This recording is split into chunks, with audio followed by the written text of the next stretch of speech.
সম্মানিত ইসলাম প্রিয় তাওহীদি জনতা, আগামী 19 ডিসেম্বর রোজ বৃহস্পতিবার সকাল 10টা থেকে মধ্যরাত পর্যন্ত আল ফুরকান পরিষদ থলের বন্দ শান্তিগঞ্জের উদ্যোগে অনুষ্ঠিত হতে যাচ্ছে প্রথম তাফসিরুল কুরআন মাহফিল।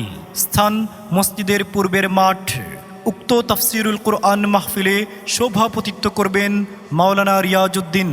তাফসির পেশ করবেন মাওলানা রশিদ আহমদ জকিগঞ্জ, মাওলানা সাইদ আহমদ ছাতক, মাওলানা লুকমান আহমদ জামালগঞ্জ, মাওলানা আজিজুর রহমান আরেফি সৈয়দপুর, মাওলানা জাকারিয়া আল হুমাইদি সাউথ কোরিয়া।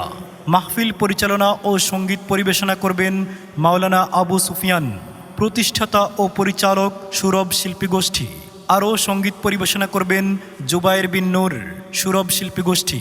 বিশেষ দ্রষ্টব্য, মহিলাদের জন্য সকাল 10টা থেকে আসর পর্যন্ত পর্দার সহিত মাহফিল অনুষ্ঠিত হবে। মহিলাদের জন্য সকাল 10টা থেকে আসর পর্যন্ত পর্দার সহিত মাহফিল অনুষ্ঠিত হবে। উক্ত তাফসিরুল কুরআন মাহফিলে আপনারা দলে দলে যোগদান করে দুনিয়া ও আখিরাতের কামিয়াবি হাসিল করুন।